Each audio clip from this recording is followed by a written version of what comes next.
যখন সুপ্রিম কোর্টের অবসরপ্রাপ্ত বিচারপতিরা বিজেপির সাহায্যে রাজ্যসভায় যান, যখন তারা বিভিন্ন লোভনীয় পদ পেয়ে যান, তখন সাধারণ মানুষের মনে কিন্তু একটা প্রশ্ন জাগে, সেই বিচারপতিরা যখন সক্রিয় ছিলেন তখন কি তারা আদৌ নিরপেক্ষ ছিলেন, নাকি ভবিষ্যতে এই পদের কথা মাথায় রেখে রায় দিয়েছেন। গণতন্ত্র মানে হলো প্রতিটি নাগরিকের কণ্ঠস্বর আছে, সেই কণ্ঠস্বর দমন করা যাবে না। গণতন্ত্রের মানে হলো ক্ষমতায় যে থাকে তাকেও প্রশ্ন করা যাবে, তাকেও জবাবদিহি করতে হবে।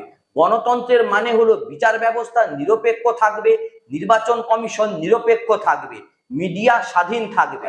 এখন আপনারাই বলুন, এই মানদণ্ডগুলো দিয়ে আজকের ভারতকে মেপে দেখলে কি পাওয়া যায়। নমস্কার, জনতার দর্পণ ইউটিউব চ্যানেলে আপনাদের স্বাগত। বন্ধুরা, আজকে আমি আপনাদের সামনে এমন একটা বিষয় নিয়ে কথা বলতে বসেছি যেটা শুনলে আপনাদের বুকের ভেতরটা হয়তো কেঁপে উঠবে। আজকে আমি কোনো সাধারণ রাজনৈতিক বিশ্লেষণ করব না।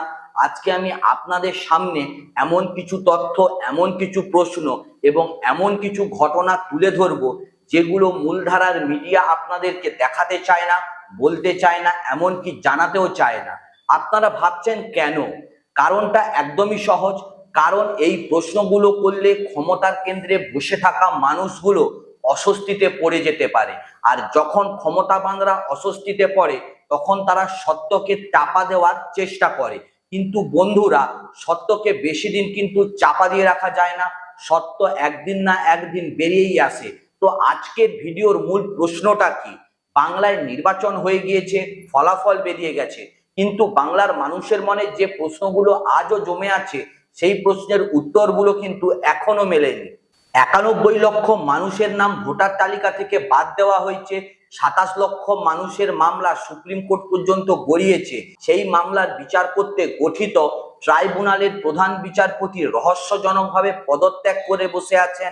বাংলায় নির্বাচনের পরেও সহিংসতা থামছে না, শুভেন্দু অধিকারীর ব্যক্তিগত সহকারীকে খুন করা হয়েছে, বিমানের ভেতরে একজন মহিলা সংসদ সদস্যকে হেনস্থা করা হয়েছে। এইসব ঘটনা একসাথে দেখলে একটা বড় প্রশ্ন মাথায় আসে, এটা কি শুধুই কোইন্সিডেন্ট অথবা কাকতালীয়, নাকি এর পেছনে কোনো সুপরিকল্পিত ষড়যন্ত্র আছে? ধৈর্য ধরুন, মনোযোগ দিয়ে দেখুন, কারণ এই তথ্যগুলো জানা আপনার অধিকার এবং এই প্রশ্নগুলো করা আপনার গণতান্ত্রিক অধিকার। শুধু পশ্চিমবঙ্গ নয়, পশ্চিমবঙ্গ সহ অন্য অনেক রাজ্যেই কিন্তু এসআইআর প্রক্রিয়ার মাধ্যমে এক ঝটকাতেই অনেক ভোটারের নাম মুছে ফেলা হয়েছে। এখন প্রশ্ন হচ্ছে কিভাবে, কোন যুক্তিতে? নির্বাচন কমিশন বলেছে লজিক্যাল ডিসক্রিপেন্সি, অর্থাৎ যৌক্তিক অসঙ্গতির কারণে। মানে তাদের সফটওয়্যার বলছে যে এই নামগুলোতে কোনো না কোনো সমস্যা আছে, হয় ঠিকানা মিলছে না, হয় বয়স মিলছে না, হয় অন্য কোনো তথ্য অসঙ্গতিপূর্ণ। কিন্তু বন্ধুরা, এখানেই আসল ফাঁদটা। যে সফটওয়্যার ব্যবহার করে এই নামগুলো বাদ দেওয়া হয়েছে সেই সফটওয়্যারটা কার, কে তৈরি করেছে, কোন কোম্পানির সফটওয়্যার, কোন ব্যক্তি, সেই সফটওয়্যারের অ্যালগোরিদম ঠিক কি, কোন নিয়মে কোন নামটা বাদ যাবে সেটা কে ঠিক করেছে? এই তথ্যগুলো কি নির্বাচন কমিশন জনসমক্ষে প্রকাশ করেছে? একদমই করেনি। এবার প্রশ্ন হচ্ছে যে কেন করেননি? সবচেয়ে গুরুত্বপূর্ণ প্রশ্ন হলো যে ৯১ লক্ষ মানুষের নাম বাদ গেছে তারা কারা, তাদের ধর্মীয় পরিচয় কি, তাদের জাতিগত পরিচয় কি, তারা কোন রাজনৈতিক দলের সমর্থক? বিরোধী দলের নেতারা বলছেন এবং পরিসংখ্যানও যা ইঙ্গিত দিচ্ছে সেটা হলো বাদ যাওয়া মানুষগুলোর মধ্যে অসামঞ্জস্যভাবে বেশি সংখ্যক সংখ্যালঘু সম্প্রদায়ের, দলিত সম্প্রদায়ের মানুষ এবং অনগ্রসর শ্রেণীর মানুষ রয়েছে। মানে যারা ঐতিহাসিকভাবে বিজেপির বিরুদ্ধে ভোট দিয়ে আসছেন তাদের নাম বাদ দেওয়া হয়েছে। এটা কি একটা কাকতালীয় ঘটনা? আপনারাই বিচার করুন। কিন্তু এই ৯১ লক্ষের মধ্যে ২৭ লক্ষ মানুষ কিন্তু ছেড়ে দেননি, তারা লড়াই করেছেন, তারা সুপ্রিম কোর্টে গেছেন এবং সেই সুপ্রিম কোর্ট একটি ট্রাইব্যুনাল গঠন করেছে যেখানে এই ২৭ লক্ষ মানুষ তাদের আবেদন জানাতে পারবেন। এটা একটা আশার আলো ছিল, একটা সম্ভাবনা ছিল। কিন্তু বন্ধুরা, ঠিক তারপরে কি ঘটনা ঘটলো? কলকাতার হাইকোর্টের প্রাক্তন বিচারপতি টি.এস. শিবজ্ঞানম, যিনি এই এসআইআর ট্রাইব্যুনালের প্রধান ছিলেন, তিনি হঠাৎ তার পদ থেকে পদত্যাগ করলেন। কারণ কি না? ব্যক্তিগত কারণ। বন্ধুরা, এই ব্যক্তিগত কারণ কথাটা শুনলেই আমার মনে প্রশ্ন জাগে, কারণ যখন কোনো উচ্চপদস্থ ব্যক্তি, বিশেষ করে একজন সিনিয়র বিচারপতি, এত গুরুত্বপূর্ণ একটা দায়িত্ব থেকে হঠাৎ করে সরে দাঁড়ান এবং কারণ হিসেবে শুধুমাত্র ব্যক্তিগত কারণ বলেন, তখন কিন্তু স্বাভাবিকভাবেই প্রশ্ন ওঠে, কি সেই ব্যক্তিগত কারণ, স্বাস্থ্যগত সমস্যা, পারিবারিক কারণ, নাকি অন্য কোনো কিছু? কেউ কি তাকে চাপ দিয়েছে, কেউ কি তাকে হুমকি দিয়েছে, নাকি তিনি নিজেই স্বইচ্ছায় পদত্যাগ করছেন, নাকি তিনি নিজেই বুঝে গেছেন যে এই ট্রাইব্যুনাল আসলে নির্বাচন কমিশনের হয়ে একটা প্রহসন মঞ্চস্থ করার জন্য তৈরি করা হয়েছে আর তিনি সেই প্রহসনে অংশ নিতে রাজি নন? এই প্রশ্নগুলোর উত্তর কোথায় বন্ধুরা? নির্বাচন কমিশন নীরব, সুপ্রিম কোর্ট নীরব, মূলধারার মিডিয়া পর্যন্ত নীরব, শুধু বিরোধী দলের কিছু নেতা এবং স্বাধীন সাংবাদিকরা এই প্রশ্নটা অনবরত তুলতে আছে। কিন্তু বন্ধুরা একটু ভাবুন, এই ট্রাইব্যুনালের মানে কি ছিল?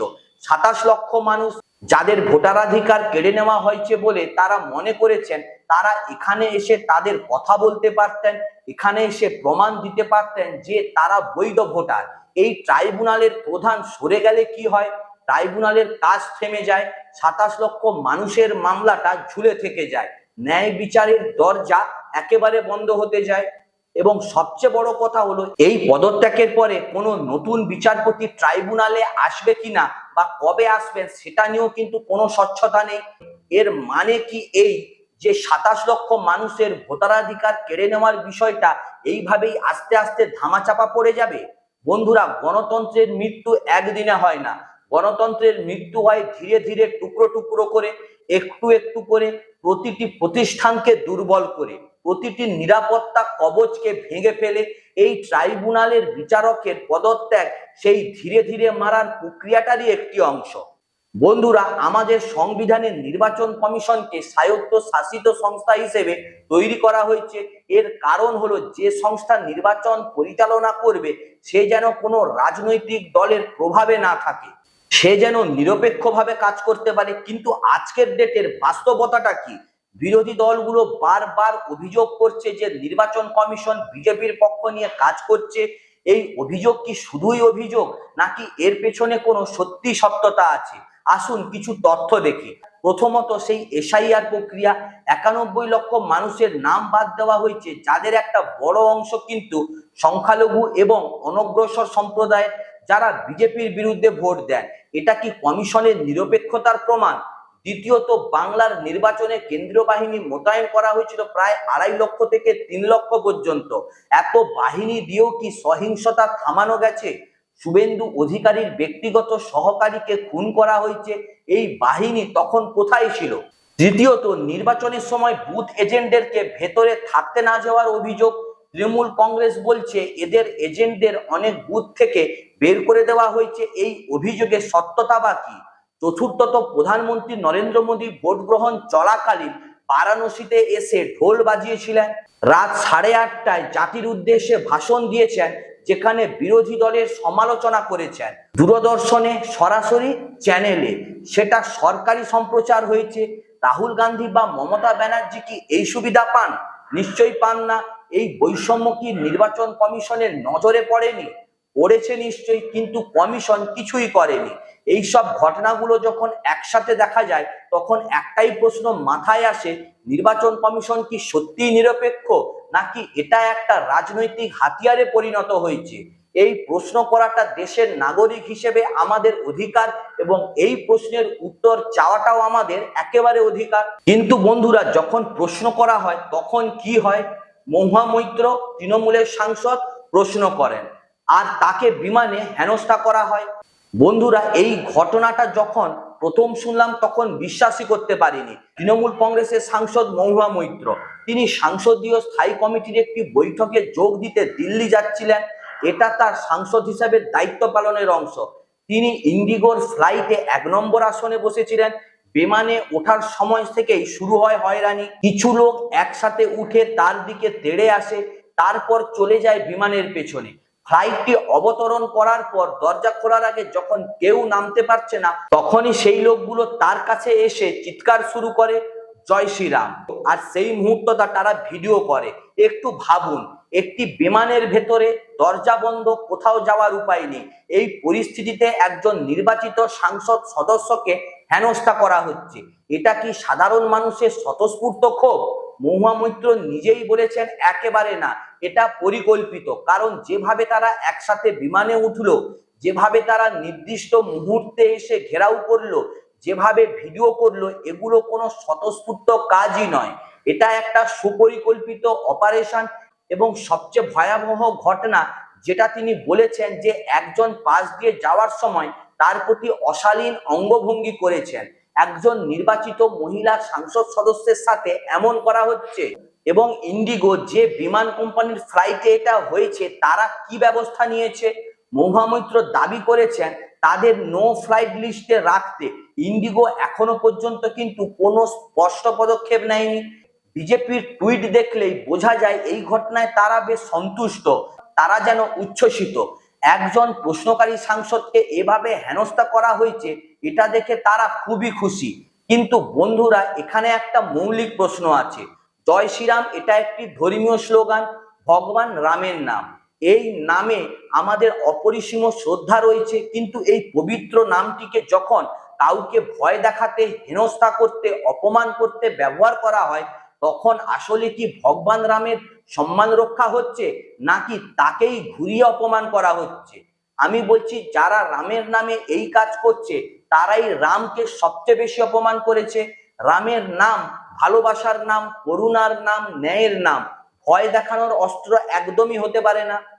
বন্ধুরা, এবারে আসি বিজেপির একজন নেতা সম্বিত পাত্রের কথায়। বিজেপির এই মুখপাত্র বলছেন বাংলায় যে সহিংসতা হচ্ছে সেটা বিজেপি কর্মীরা করছেন না, তৃণমূল কংগ্রেসের কর্মীরা বিজেপির ইউনিফর্ম পরে এই সহিংসতা করছে। তৃণমূলের কর্মীরা গেরুয়া পরে গিয়ে বিজেপির নাম ডোবাচ্ছে।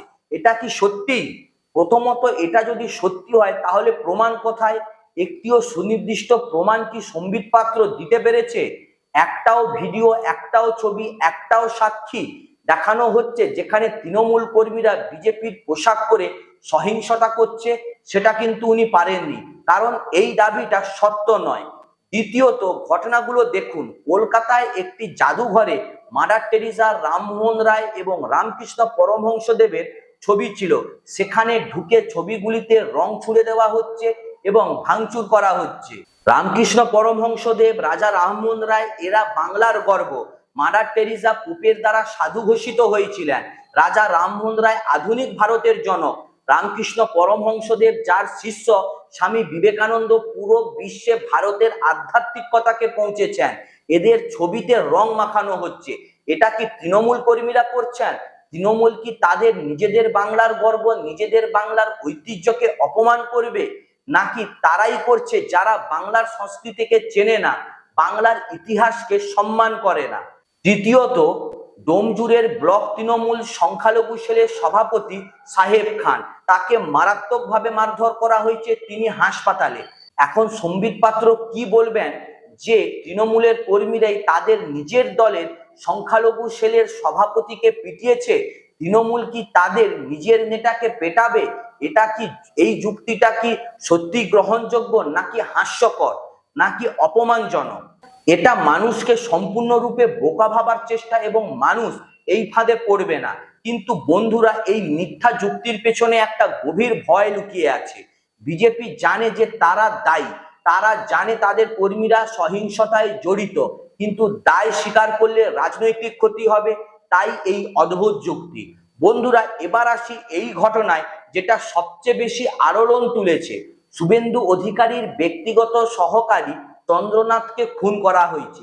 নকল লাইসেন্স প্লেটের গাড়ি ব্যবহার করে খুনিরা পালিয়ে গেছে। এখনো পর্যন্ত খুনিরা কিন্তু ধরা পড়েনি। এই ঘটনায় বেশ কিছু রহস্যেরও দিক আছে। প্রথমত, শুভেন্দু অধিকারী পশ্চিমবঙ্গের বিরোধী দলনেতা। তার ব্যক্তিগত সহকারীকে যদি কেউ খুন করে তাহলে এটা রাজনৈতিক হত্যাকাণ্ড, এটা একটা সাধারণ আইন শৃঙ্খলার কিন্তু মামলা নয়। কিন্তু বন্ধুরা, এই জায়গায় বিজেপি কি সিবিআই তদন্তের দাবি করেছে? এটা তাদের স্বাভাবিক অবস্থান হওয়া উচিত। যখন কোনো গুরুতর ঘটনা ঘটে বিজেপি সিবিআই তদন্ত চায়, তাহলে এই ক্ষেত্রে কেন তারা এতটাই শান্ত? তৃতীয়ত, নকল লাইসেন্স প্লেট ব্যবহার, এটা পেশাদার অপরাধীর কাজ। এটা কোনো তাৎক্ষণিক রাগের বশে কিন্তু খুনের ঘটনা নয়, এটা পরিকল্পিত। কিন্তু কারা পরিকল্পনা করেছে? তৃণমূল। তাহলে বন্ধুরা, তৃণমূলের এই খুনে কি লাভ ছিল? বিজেপির বিরোধী দলনেতা সহকারীকে খুন করে তৃণমূল ঠিক কি পাবে? শুধু নির্বাচনের পরপরই, যখন তারা ইতিমধ্যে অলরেডি জিতে গেছে? নাকি এর পেছনে অন্য কোনো কারণ আছে? কোনো ব্যক্তিগত শত্রুতা, কোনো ব্যবসায়িক বিরোধ, নাকি এটা আসলে একটা ষড়যন্ত্র যার উদ্দেশ্য ছিল তৃণমূলের ঘাড়ে দোষ চাপানো এবং বাংলার পরিস্থিতিকে আরো উত্তপ্ত করা? এই প্রশ্নগুলোর উত্তর কিন্তু কেউই দিচ্ছে না। যতদিন পর্যন্ত এই প্রশ্নগুলোর উত্তর না আসে, ততদিন সন্দেহ তো স্বাভাবিকভাবেই থেকে যাবে, রহস্য থাকবে এবং এই রহস্যের আড়ালে রাজনৈতিক ফায়দা তোলার চেষ্টাও চলতে থাকবে। বন্ধুরা, এই পুরো ঘটনা প্রবাহের মধ্যে একটা নতুন মাত্রা যোগ হয়েছে।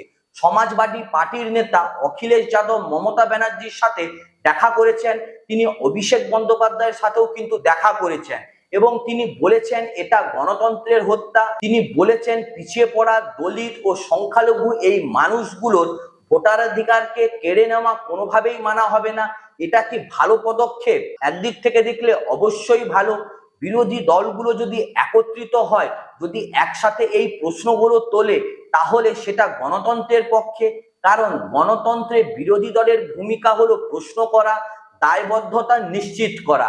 কিন্তু আরেক দিক থেকে দেখলে বন্ধুরা, অখিলেশ যাদব কি শুধুই নীতির কারণে এখানে এসেছেন, নাকি উত্তরপ্রদেশের আসন্ন নির্বাচনের কথা মাথায় রেখে এসেছেন? উত্তরপ্রদেশের সংখ্যালঘু, দলিত ও অনগ্রসর সম্প্রদায়ের একটা বড় ভোট ব্যাংক আছে। তারা যদি দেখে যে অখিলেশ যাদব তাদের হয়ে লড়ছেন, এসআইআর এর বিষয়ে কথা বলছেন, তাহলে তারা হয়তো অখিলেশ যাদবের দিকে আরো একটু ঝুঁকে যাবে। এটা কি রাজনৈতিক হিসাব? অবশ্যই, রাজনীতিতে সব সময় হিসাব থেকে যায়। কিন্তু বন্ধুরা, এখানে একটা কথা মনে রাখতে হবে, রাজনৈতিক স্বার্থ থেকে আসলে যদি কেউ সঠিক প্রশ্ন করে, তাহলে সেই প্রশ্নটা কিন্তু ঠিক সঠিক থাকে। অখিলেশ যাদব যখন বলেছেন ভোট গণনার সিসিটিভি ফুটেজ কেন দেখানো যাবে না, সুপ্রিম কোর্টের কার্যক্রম সরাসরি সম্প্রচার হলে ভোট গণনা সরাসরি সম্প্রচার কেন হবে না, এটা একটা সঠিক প্রশ্ন। এই প্রশ্নের উত্তর কিন্তু দিতেই হবে। স্বচ্ছতা থাকলে লুকোনোর কি আছে? প্রক্রিয়া সঠিক হলে সরাসরি দেখালে সমস্যাটাই বা কি? বন্ধুরা, এবার আসুন সবচেয়ে বড় প্রশ্নে। একটি গণতন্ত্র তখনই সত্যিকারের গণতন্ত্র থাকে যখন তার প্রতিষ্ঠানগুলো স্বাধীন থাকে, নিরপেক্ষ থাকে এবং বিশ্বাসযোগ্য থাকে। নির্বাচন কমিশন এই প্রতিষ্ঠানটির বিশ্বাসযোগ্যতা কি এখনো অক্ষুণ্ণ আছে? বিরোধী দলগুলো বলছে একেবারে নেই, কারণ তারা একের পর এক উদাহরণ দিতে পারছে যেখানে কমিশন বিজেপির পক্ষে সিদ্ধান্ত দিয়েছে বলে তারা মনে করছে। সুপ্রিম কোর্ট, দেশের সর্বোচ্চ আদালত, এই প্রতিষ্ঠানটির বিশ্বাসযোগ্যতা কি এখনো বেঁচে আছে? অখিলেশ যাদব বলছেন অনেক প্রতিষ্ঠান তাদের বিশ্বাসযোগ্যতা হারিয়েছে। এটা তিনি কি শুধুই রাজনৈতিক বক্তব্য হিসেবে বলেছেন, নাকি এর পেছনে কোনো সত্যতা আছে? এটা নিয়ে সরাসরি মন্তব্য না করলেও একটা পর্যবেক্ষণ করা যায়। যখন সুপ্রিম কোর্টের অবসরপ্রাপ্ত বিচারপতিরা বিজেপির সাহায্যে রাজ্যসভায় যান, যখন তারা বিভিন্ন লোভনীয় পদ পেয়ে যান, তখন সাধারণ মানুষের মনে কিন্তু একটা প্রশ্ন জাগে, সেই বিচারপতিরা যখন সক্রিয় ছিলেন তখন কি তারা আদৌ নিরপেক্ষ ছিলেন, নাকি ভবিষ্যতে এই পদের কথা মাথায় রেখে রায় দিয়েছেন? এই প্রশ্নটা করতে পারাটাই গণতন্ত্রের অংশ। কিন্তু এই প্রশ্ন করা মানে যে উত্তরটা নেতিবাচক, একদমই নয়। তবে বন্ধুরা, সমস্যা হলো যখন এই ধরনের প্রশ্ন উঠতে শুরু হয়, তখন প্রতিষ্ঠানের নিরপেক্ষতা নিয়েও কিন্তু সন্দেহ তৈরি হয়। তখন গণতন্ত্রের ভিত্তি দুর্বল হতে শুরু করে। কারণ গণতন্ত্র শুধু বাহ্যিক কাঠামোর নাম নয়, গণতন্ত্র হলো মানুষের বিশ্বাসের নাম। মানুষ যদি বিশ্বাস না করে যে ভোট সুষ্ঠু হচ্ছে, বিচার ব্যবস্থা নিরপেক্ষ আছে, প্রশাসন দলীয় পক্ষপাত মুক্ত, তাহলে গণতন্ত্রের কাঠামো থাকলেও সেটা আসলে ফাঁপা। এই বিশ্বাসটা ধরে রাখা, এটাই এখন সবচেয়ে বড় চ্যালেঞ্জ। বন্ধুরা, বাংলার নির্বাচন শেষ, কিন্তু এই লড়াই শেষ হয়নি। উত্তরপ্রদেশের নির্বাচন আসছে এবং সেখানে একই প্রশ্নগুলো আবারও উঠবে। এসআইআর প্রক্রিয়া কি উত্তরপ্রদেশেও হবে? সেখানেও কি লক্ষ লক্ষ মানুষের নাম ভোটার তালিকা থেকে বাদ দেওয়া যাবে? সেখানেও কি সংখ্যালঘু, দলিত, অনগ্রসর সম্প্রদায়ের মানুষের ভোট কাটা পড়বে? অখিলেশ যাদব এই আশঙ্কাতেই মমতার কাছে গেছেন। তিনি জানেন বাংলায় কি হয়েছে, তিনি চান না উত্তরপ্রদেশও ঠিক একই ঘটনার পুনরাবৃত্তি হোক। কিন্তু প্রশ্ন হলো আইনি লড়াই, রাজনৈতিক জোট এবং সামাজিক আন্দোলন ছাড়া এই পরিস্থিতির মোকাবেলা কিভাবে করা যাবে? অখিলেশ যাদব বলেছেন মানুষকে জাগতে হবে, মানুষকে মাঠে নামতে হবে। কিন্তু মাঠে নামার সময় যদি নিরাপত্তা না থাকে, বাংলায় যদি বিজেপির কর্মীদের উপরে হামলা হয়, তৃণমূলের নেতাদের উপর হামলা হয়, তাহলে মাঠে নেমে মানুষকে জাগিয়ে তোলা ঠিক কতটা কঠিন হবে আপনারাই বলুন। এই পরিস্থিতিটা বন্ধুরা সত্যিই জটিল, এর কোনো সহজ উত্তর নেই। কিন্তু একটা কথা পরিষ্কার, চুপ থাকলে চলবে না, প্রশ্ন করতে হবে, দাবি জানাতে হবে এবং সেই দাবি জানানোর প্রক্রিয়াটা যেন শান্তিপূর্ণ হয়, গণতান্ত্রিক হয়, সেটা নিশ্চিত করাটাও কিন্তু সকলের দায়িত্ব। বন্ধুরা, এই পুরো আলোচনায় একটা কথা বারবার আসছে, তথ্য, সঠিক তথ্য এবং নিরপেক্ষ তথ্য। মূলধারার মিডিয়ার একটা বড় অংশ এখন হয় সরকারের পক্ষে নয়তো বিরোধী দলের পক্ষে, কিন্তু জনগণের পক্ষে নয়। তারা যে প্রশ্নগুলো করার কথা সেগুলো করছে না, যে তথ্যগুলো দেওয়ার কথা সেগুলো দিচ্ছে না। তাহলে মানুষটা সত্য ঘটনাগুলো জানবে কোথায়? স্বাধীন সাংবাদিকতা থেকে, ডিজিটাল প্ল্যাটফর্ম থেকে। এখন মানুষের কাছ থেকে যারা ভয় পায় না, বিকিয়ে যায় না, চাপে নথি স্বীকার করে না। কিন্তু বন্ধুরা, স্বাধীন সাংবাদিকতা টিকিয়ে রাখতে হলে মানুষের সমর্থন দরকার। কারণ স্বাধীন সাংবাদিকতার পেছনে কোনো বড় কর্পোরেট নেই, সরকারি বিজ্ঞাপন নেই, আছেন শুধু আপনারাই। আপনাদের ভরসা, আপনাদের সাহায্য। গণতন্ত্র মানে কি একটু ভাবুন বন্ধুরা। এতক্ষণ অনেক তথ্য দিলাম, অনেক প্রশ্ন করলাম, এবার একটু থামি আর একটু ভাবি গণতন্ত্র মানেটা কি। বইয়ে লেখা রয়েছে জনগণের দ্বারা, জনগণের জন্য, জনগণের সরকার। বাস্তবে গণতন্ত্রের মানে হলো প্রতিটি মানুষের একটি ভোট আছে, সেই ভোটের মূল্য সমান, যে সে গরিব হোক বা ধনী হোক, সংখ্যালঘু হোক বা সংখ্যাগরিষ্ঠ হোক, দলিত হোক বা উচ্চ বর্ণের হোক। গণতন্ত্র মানে হলো প্রতিটি নাগরিকের কণ্ঠস্বর আছে, সেই কণ্ঠস্বর দমন করা যাবে না। গণতন্ত্রের মানে হলো ক্ষমতায় যে থাকে তাকেও প্রশ্ন করা যাবে, তাকেও জবাবদিহি করতে হবে। গণতন্ত্রের মানে হলো বিচার ব্যবস্থা নিরপেক্ষ থাকবে, নির্বাচন কমিশন নিরপেক্ষ থাকবে, মিডিয়া স্বাধীন থাকবে। এখন আপনারাই বলুন, এই মানদণ্ডগুলো দিয়ে আজকের ভারতকে মেপে দেখলে কি পাওয়া যায়? 91 লক্ষ মানুষের নাম তালিকা থেকে বাদ দেওয়া, এটা কি গণতন্ত্র?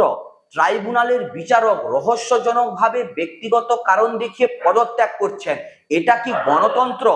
একজন সাংসদকে বিমানে হেনস্থা করা হচ্ছে, এটা কি গণতন্ত্র? সরকারি চ্যানেল দূরদর্শনে এক দলের প্রচার হচ্ছে, অন্য দলের হচ্ছে না, এটাই কি গণতন্ত্র? প্রশ্ন করলে হয়রানির শিকার হতে হচ্ছে, এটাই কি গণতন্ত্র? প্রতিটি প্রশ্নের উত্তর আপনারা নিজেরাই দিন, আমি শুধু তথ্য রাখলাম আপনাদের সামনে। বন্ধুরা, শুধু সমস্যা চিহ্নিত করলেই হয় না, সমাধানের দিকেও কিন্তু ভাবতে হয়। এখন আমাদের করণীয় কি? প্রথমত সচেতন থাকুন, প্রতিটি ঘটনা সম্পর্কে সঠিক তথ্য জানার চেষ্টা করুন। একটি উৎস থেকে খবর নেবেন না, একাধিক জায়গা থেকে যাচাই করুন। দ্বিতীয়ত প্রশ্ন করুন, আপনার প্রতিনিধিকে প্রশ্ন করুন, সংসদ সদস্যকে, বিধায়ককে, স্থানীয় নেতাদের প্রশ্ন করুন, তারা আপনাদেরকে জবাব দিতে বাধ্য। তৃতীয়ত বন্ধুরা, ভোটার তালিকায় আপনার নাম আছে কিনা সেটা নিশ্চিত করুন, যদি নাম না থাকে প্রক্রিয়া মেনে নাম তোলার চেষ্টা করুন, আইনি সাহায্য নিন।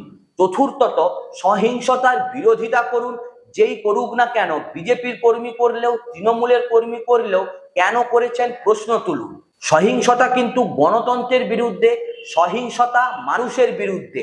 পঞ্চমত স্বাধীন সাংবাদিকতাকে সমর্থন করুন, কারণ স্বাধীন মিডিয়া না থাকলে সত্য জানার পথ আস্তে আস্তে বন্ধ হয়ে যাবে। বন্ধুরা, আজকের আলোচনায় আমি যে প্রশ্নগুলো তুললাম, এতগুলো কঠিন প্রশ্ন, এগুলোর উত্তর সহজ নয়, কিন্তু প্রশ্নগুলো করাটা জরুরি। কারণ একটা সমাজ তখনই এগিয়ে যায় যখন সে প্রশ্ন করতে পারে, যখন সে সত্যকে প্রশ্ন করে না, মিথ্যাকে প্রশ্ন করে। বাংলায় যা হচ্ছে সেটা নিয়ে প্রশ্ন করতে হবে, এসআইআর নিয়ে প্রশ্ন করতে হবে, ট্রাইব্যুনালের বিচারকের পদত্যাগ নিয়ে প্রশ্ন করতে হবে। সহিংসতা নিয়ে প্রশ্ন করতে হবে, নির্বাচন কমিশনের নিরপেক্ষতা নিয়ে প্রশ্ন করতে হবে। এই প্রশ্নগুলো করলে কেউ কেউ অস্বস্তিতে পড়বে, কেউ কেউ রাগান্বিত হবে, কেউ কেউ চাইবে এই কণ্ঠস্বর যেন বন্ধ হয়ে যাক, কিন্তু কণ্ঠস্বর বন্ধ হবে না। কারণ এটা শুধু একটি ব্যক্তির কণ্ঠস্বর নয়, এটা কোটি কোটি সাধারণ মানুষের কণ্ঠস্বর, যারা শুধু চায় তাদের ভোটের অধিকার থাকুক, তাদের কথা বলার অধিকার থাকুক, তাদের সন্তানের জন্য যেন একটি স্বচ্ছ এবং ন্যায্য গণতান্ত্রিক ব্যবস্থার সুযোগ থাকে। এই স্বপ্নটা এখনো মরে যায়নি, এই স্বপ্নটাকে মরতে দেওয়া যাবে না। বন্ধুরা, গণতন্ত্র একটি সংগ্রাম, এই সংগ্রাম প্রতিদিনের সংগ্রাম, প্রতি মুহূর্তের সংগ্রাম, কিন্তু এই সংগ্রাম চালিয়ে যেতে হবে। তার কারণ বিকল্প হলো নীরবতা, আর নীরবতা মানেই হলো পরাজয়। তাই প্রশ্ন করুন, সজাগ থাকুন, সত্যের পাশে থাকুন। ভিডিওটি ভালো লাগলে অবশ্যই লাইক, কমেন্ট, শেয়ার করবেন, চ্যানেলটিকে সাবস্ক্রাইব করবেন। দেখা হচ্ছে পরের ভিডিওতে।